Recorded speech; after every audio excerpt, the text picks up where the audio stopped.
Yeah, I need to. So thank you very much for the introduction, and thank you for the opportunity to give you this talk.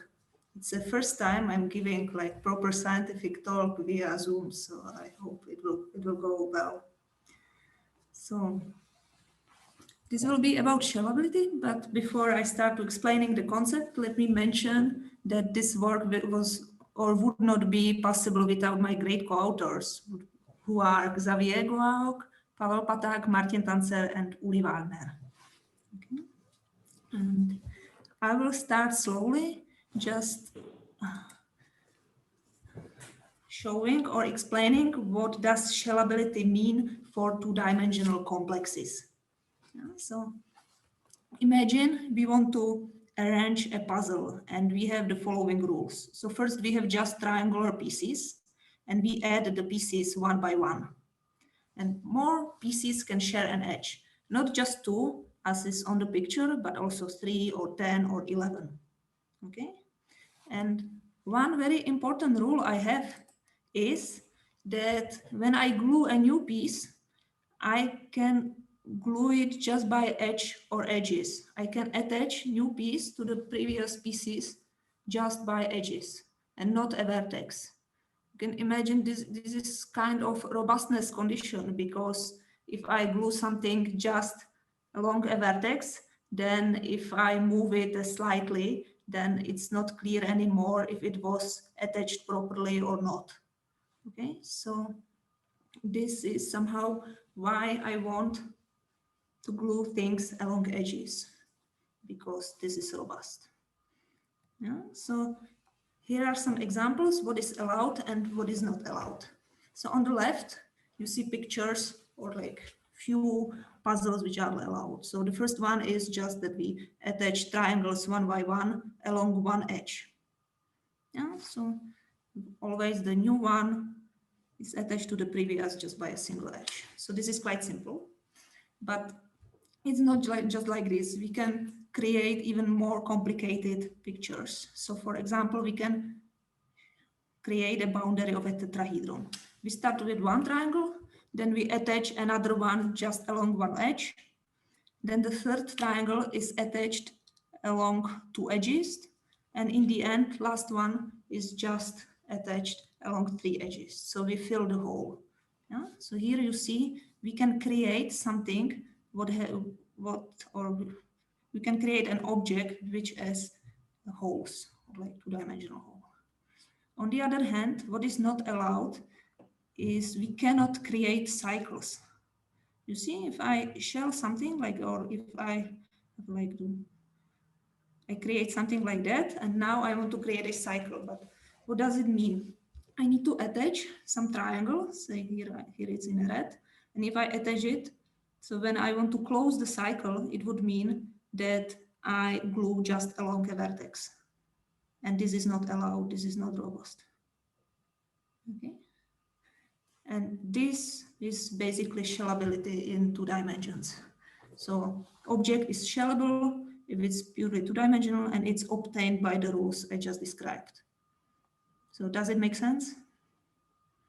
I hope so. Okay, good.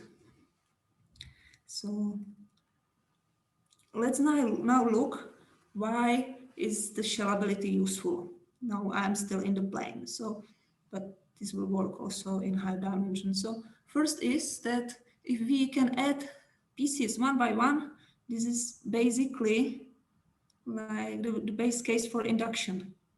Yeah? This is how induction works. We add things y by one. Y. Yeah, so let's now relate it to something what we know. So on the previous slide, I sometimes mentioned I glue things along one edge, 2 edges, and so on. So let's count these objects. So let's hi is the number of faces, or like of triangles in my case, which I glued by exactly I edges. And let fi be the number of faces of dimension I. So maybe you know this encodes an f vector if you work in polytopes. Okay, and then it it's not hard to see that this HIs determines FIs. Okay, so this is if I show such an object. So why? So, well, let's look at it. So what is H0? So this is just the back of the triangle I have at the beginning because I don't glue it by any edges. And now let's count how many vertices, how many edges, and how many triangles I have in my object. Okay, so and now if I want to, so how many, if I add, if I look at the number of pieces which were glued by 0 edges, so it's a solid triangle. So this triangle has like 3 vertices, 3 edges, and it's a 1 triangle. Yeah? So this is very simple. But now if I add a face which is glued by 1 edge, yeah? Look here. So it gives me 1 new vertex. So it's for this. It gives me 2 new edges. And again, it gives me 1 new triangle. Okay. And if I continue like this, so what is H2? If I glue something along 2 edges, so there will be no new triangle, no new edge, no new vertex. There will be 1 new edge, and again 1 new triangle. And in the last, I have just the triangle which I glue by all 3 edges. So I don't add any new vertex, I don't add any new edge, I just add a new triangle. And if you look at this, this encodes how this HI determines FI. But moreover, here I have a transformation matrix. If you look at this as a matrix, transformation matrix, this matrix is lower triangular, and it has ones on the diagonal. 1, 1, 1, 1. So it means it has an inverse, and the inverse is integral. Okay. So it means that also these FIs determines as HIs. And this is very good because here you could think that the number of HIs, it depends on the shelling order. But here it shows me that not. Those numbers, they are independent on the shelling order. Yeah, because typically, or if I have some object, typically there are more ways how can I shell it. And this shows it's the concept of shellability is independent on the order. And here, if you look at the last relation I have here, it might be familiar to you because what is it? This here I have -1, it's technical, and then I add number of edges, subtract number of I add number of vertices, subtract number of edges, and add again number of triangles. And this looks almost like an Euler formula, what do you know for planar graphs? Yeah. So if I want this to be a Euler formula, I just need to argue why this H3 is 1. Well, and this is because if I have a like triangulation of a plane, this is the same as having triangulation of a sphere. And sphere has just 1 hole. So I have just 1 piece which I can add to make the whole, like the one, this H3 is simply, so there is just 1 such piece. And now you might like say that here I have triangles and this works for graphs. Well, but then if I have faces which are not triangular in a graph, I can triangulate them and then like this is preserved. Okay. Good. So here we have seen how it works in a plane, or that it's somehow useful. But now let me mention, or let me say that this can be generalized to higher dimensions as well. Yeah? And everything works nicely. But for that, we need to first, we need to say what we work with, what are our objects. So we work with finite simplicial complexes. And this is just a collection of geometric simplices. So far we had just vertices, edges, triangles, and we will continue this way. We will add tetrahedra and so on. Yeah, so we just take geometric simplices, and we require for the collection, or like for this collection to be simplicial complex, that if we have a face, also a subface, or if we have a face in our collection, that any subface must be in the collection as well. And yeah, and then we also have that if we have two simplices in our complex and that their intersection must be a face of both of them. Yeah, so it means previously we were gluing stuff. So it means we can glue like edges to edges, vertices to vertices, and so on. We cannot put a vertex in the middle of a triangle or in the middle of an edge. Yeah, it has to be compatible together. And then we have this. Yeah, we also need to assume that all inclusion maximal faces have the same dimension. And for this, we can define what is a shellability, or what does it mean that the complex is shellable. So and it means that there exists an ordering of the facets such that we glue along the -1 dimensional faces. Okay, this is basically what's written here. And so this is a definition for simplicial complexes. And if you want to work with more general complexes like polytopic complexes, you need a stronger condition here. You need that the thing here is again shellable. It's the -1 dimensional complex which is shellable. But for us, if you are not familiar with this, it's really enough for simplicial complexes, or if we just work with triangles, tetrahedra, and so on, to require that we glue along the -1 dimensional faces.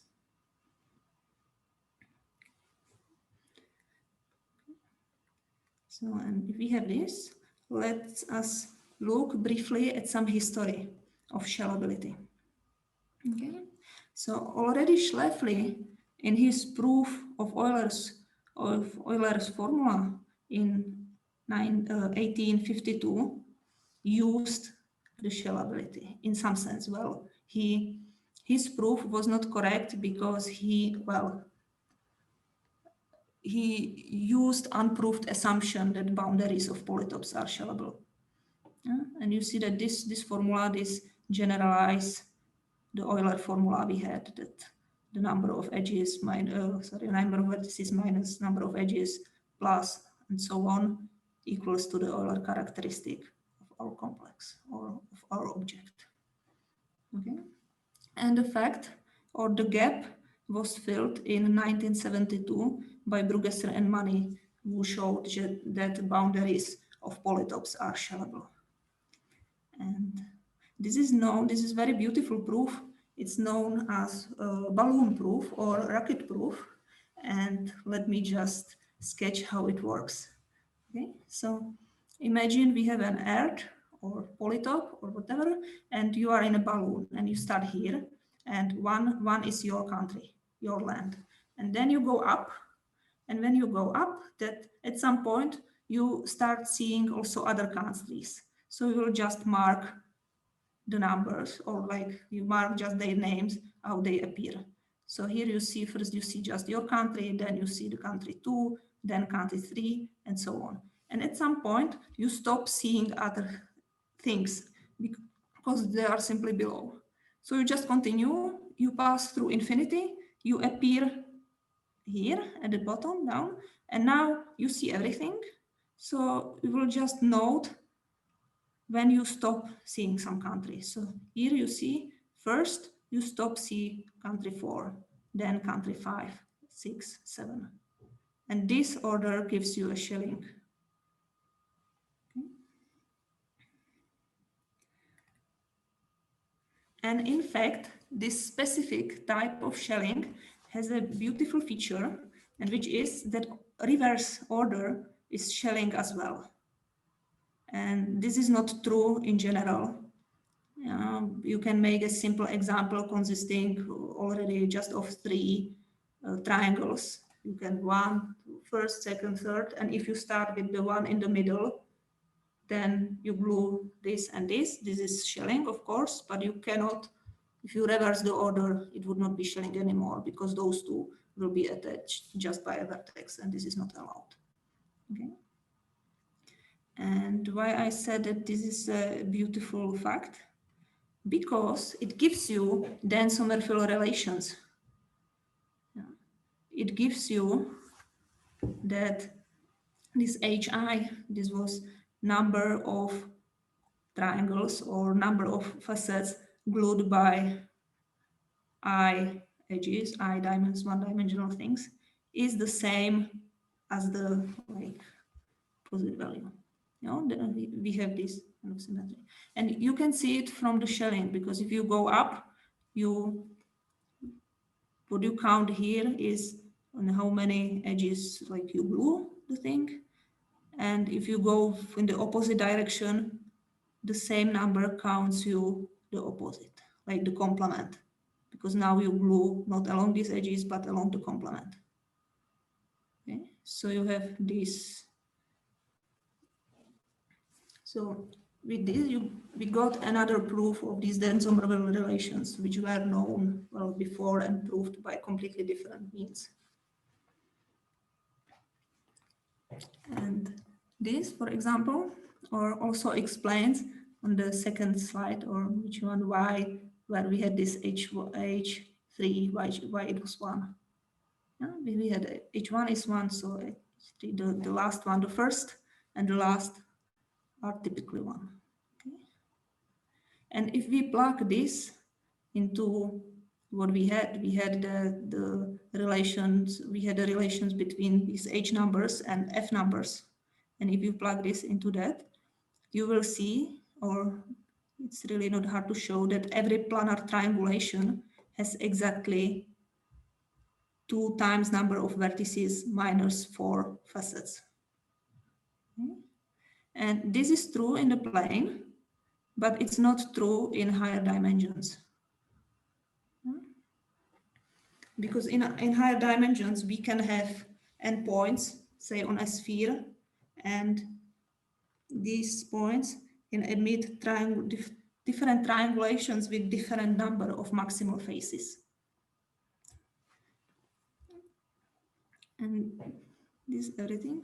So in higher dimensions, we have so-called upper bound theorem and lower bound theorem. Those are 2 very famous results in polytope theory. And both of them use the concept of shelling. And the first one is that among all D-dimensional polytopes with n vertices, the cyclic polytopes maximize the number of faces.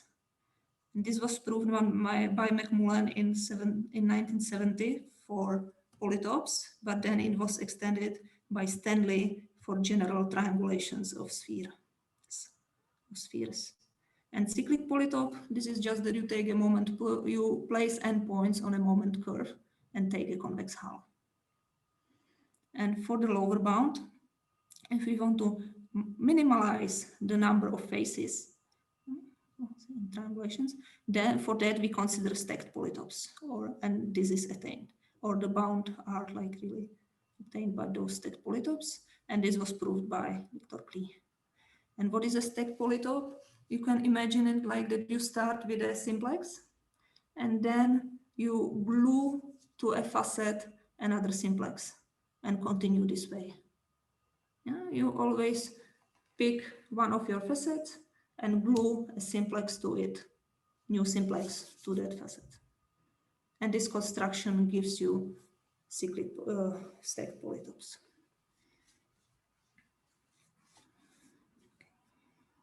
Yeah. And I think it even can be shown that if you compute these H numbers, so the first one, or like the H0 and HD, they equal 1, but the others, they are all the same. They have some value. I don't remember exactly which one. I guess it will depend on the number of vertices and something, I don't know right now, but they will be the same.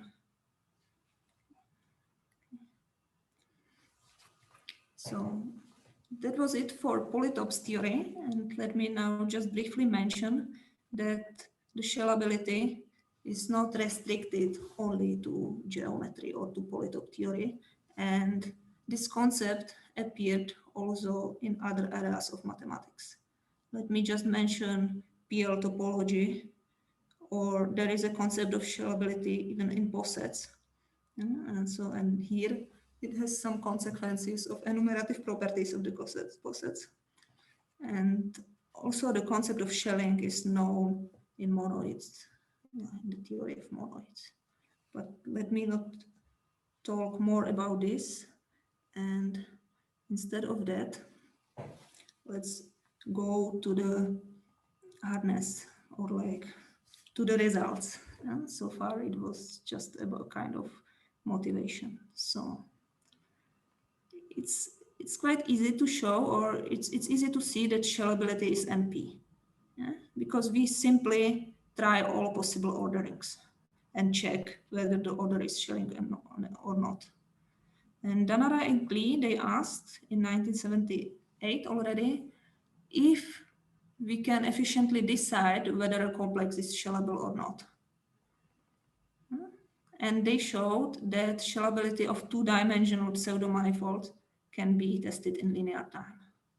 And by pseudomanifold, I mean that every edge is contained in exactly two triangles.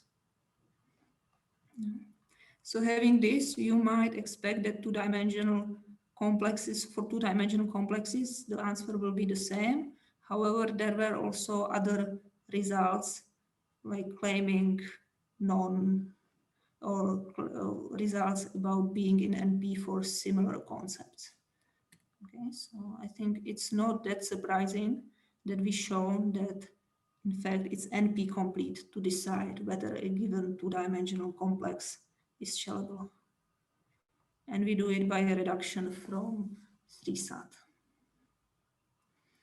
And before sketching the idea of the proof, let me just mention a very easy corollary, which is based on the fact that shellability is preserved by coning. If complex is shellable and I take a cone over the complex, the result will be shellable as well. So the corollary is that it's in fact NP complete to decide whether a given d-dimensional complex, where d is at least 3, and is shellable, and this complex moreover, even if we restrict to contractible complexes, because cone is contractible, I can contract everything to that point. Yeah. Okay.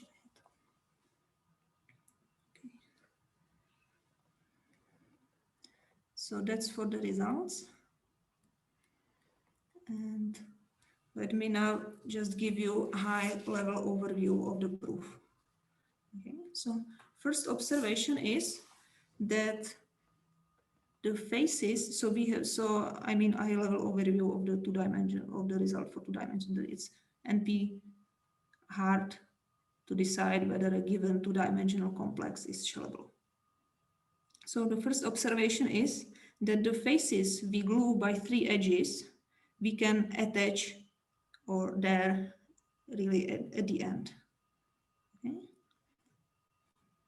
And in fact, each such face increases the Euler characteristic of the complex by 1. So it means, or what I'm trying to say, that we will go backwards and we first remove these triangles. Okay. And we know exactly how many of them are there because this is simply the Euler characteristic. So, and if I remove more of them, the rest cannot be shellable, of course, because then the conditions are not met, or like I know exactly how many of them is there by the relation between the numbers h and f, I, this f vector. Well, and I also cannot remove less, because if I remove less, the complex will not be like contractible. So what we use in the construction is that for contractible two-dimensional complexes satisfying some other conditions, the shellability is the same as collapsibility. And collapsibility, this is simply that we remove triangles one by one, but we can remove only triangles which have one free face, or like edge, that the edge, they have edge which is not attached to anything else. And we can collapse things if we can like remove things like that, like to the end, that we end up just with a single vertex. And if we remove everything in this way, as I described, the complex is shellable. Okay, under some like technical assumptions which I don't want, which I didn't mention. And let me just mention, or like what's important for our construction is that there exist complexes which have exactly one free edge. Okay, so if we, and we will use these complexes as gadgets. And if we don't make this edge free, we cannot continue, we cannot collapse, so our complex will be shellable. So now the sketch of construction is here. So for each variable, so I have some formula, and I want to show that this formula is satisfiable if and only if the corresponding complex is collapsible after we remove this number of variables triangles. Those are those, this is exactly the Euler characteristic of my complex. So I build the complex such a way that it will contain exactly n spheres. So that's why its Euler characteristic is n, where n is the number of variables. Okay. And yeah, this is here. This is what I mentioned. So I start with those spheres and I glue them together or to some plane along the equator. This will be my complex. Those spheres plus the green thing here. So it means the plane which is glued along the equator and also some connecting gadgets here. Okay. And the assignment here, which I made, it will mean that I delete some triangles, either above the plane, or if the assignment is true, I delete the triangle above the plane. If the assignment is false, I delete below. Yeah? So for example, here look at some assignment, so this should satisfy the thing. So if U is true and Z is false, this will be like satisfied. So as I said, for those true, I remove a triangle like above the plane. For Z, when it's false, I remove it below the plane. And now, so it means, so you see that, for example, this edge is contained only in one triangle, so I can remove those triangles as well. And I will have this situation. And this green thing, this was exactly, or like, this is based on the complex which I can collapse. So what I'm trying to say is that there are complexes with only one free edge. And I use these complexes to propagate the variable assignment towards the closest. So now I made this edge free, so I can like remove or like collapse the part here. And yeah, since each clause is glued to a complex with one free edge, I can collapse the complex only when the edge is free. So I do this. I'm just trying to say that like these things propagate, that the complex is made so that the formula is satisfiable. So if I have a satisfiable assignment, I can collapse the thing. It will propagate what I can collapse, and here. So if it was, I can collapse the green things, then I can collapse the plane, and then I can again collapse the rest of the spheres. Okay. And that's basically the sketch of the proof. And here I want to finish with some open problems. And the first one is if the shellability is FPT in Euler characteristic, because we have seen that for us it was not. Okay. For us, let's say just this is the question, if it's FPT in Euler characteristic. Another question is, how is it, or what happens if the complex can be embedded in 3-dimensional space or say 4-dimensional space. Because in our complex cannot be embedded for sure in 3-dimensional space. And so this gives other restrictions on the complex and on the question. So maybe, so it would be really interesting to know what happens in that case. Another conjecture here is if we have a partial shelling of a K-skeleton of n-simplex, so we take an n-simplex and imagine K-skeleton is we just consider faces of dimension at most K. And if I have some partial shelling, the question is if it can be always extended to the full shelling. And this is known as Simon's conjecture. And here, yeah. Another question is how hard is, what about shellability of 3 balls? How hard is that? And last question is about shellability about posets. If we have a given has a diagram, how is it? What is the complexity status of this question? And I think I'm over time, so that's why I wanted to finish quickly. And I want to thank you for your attention.